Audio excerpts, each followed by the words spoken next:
שונה וכיף. תחכו לפרק, אז עכשיו אנחנו נתחיל. פעם אחת הייתה ילדה שגרה בתוך לילדה הזאת היו קוראים לה ורדי. ואז היא הייתה מטיילת בכל מקום, ואז פתאום נתחלתה שיש שם איש שהתעלף. היא אמרה, אוי, אני חושבת שאני לא אלך לשם. גדלני מאוד לא ללכת, כי זה נראה מאוד מאוד מפחיד ואני לא יודעת מה יש שם. פתאום היא ראה יער. היא ראה תיבה. היא לא הבינה מה זה התיבה הזאת.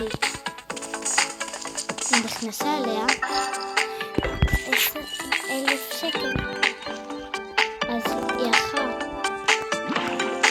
לעיתון בקבצה. היא שאלה, למה אין כאן כזה הרבה דגים או בני ים? כי הם חיים בתוך מים. המים האלה הם היו מאוד מאוד עמוקים בשבילה. כי הייתה גרה שם. היא פתאום הלכה והלכה לה, עד שהיא ראיתה ילדה שצוללת וצריכה עזרה. הצילו, אני חייבת עזרות. היא אמרה, היא תמשיך והיא לא תעזור. למרות שהיא הייתה מאוד מאוד קשה ולא טובה. אז כל ילד היה מתרחק ממנה. ואז היא פתאום קולטת שהיא הולכת ליער שככה לא מלא במים. והיא אומרת, אחלה שרעיה נגור כאן. אבל פתאום ראה יער קטן שהיה שם משהו מסתורי. היא נכנסה אליו עם אף אחד, לא עם אמא ולא עם אבא. היא ראה את היער היפה והגדול. היא אמרה, מה זה היער הצבעוני הזה? ואז הייתה שהיא לא יכולה לזוז. היא לא נושמת.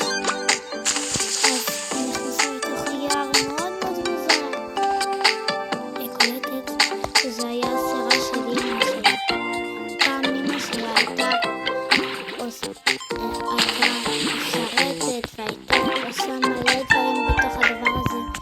ושם אמא שלי הייתה גרה. ואז פתאום היא ראתה כאן את הסירה. היא אמרה, מעניין לי לדעת מה יהיה שם. כי אמא שלי נאבדה וגם אבא שלי נאבד ואח שלי נאבד. היא אמרה, אני נתקעתי בתוך אזור. אני לא יכולה לצאת. וואו. זה החיים שלה לגור כאן. וזה הבית שלה. והיא זוכרת שזה היה הבית שלה ממלא שנים. זה היה כאן בית גדול של ארמון של בת הים. היא הייתה נסיכה ואז היא פתאום רואה שכל הבית נכנס לתוך האדם.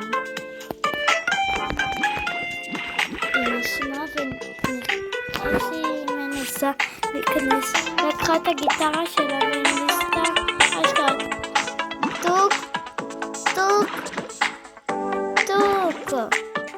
ואז הקיר התחיל להישבר, ואז פתאום הוא התחיל ככה וכל האדמה נפתחה לבית שלה, והבית שלה היא ראתה והיא נכנסה.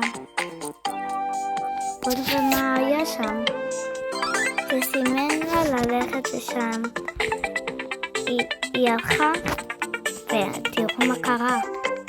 והיא ראתה פתאום את הבית שלה. פתאום שהיא התרגשה ועשתה התגעגעה לגמרי. היא נכנסה הביתה. ואז פתאום, מה היא ראתה שם? ואז פתאום היא ראתה את אמא שלה. היא נתנה לה חיבוק של היום. אני מקווה שאהבתם את הסרטון שלי. ביי רוש.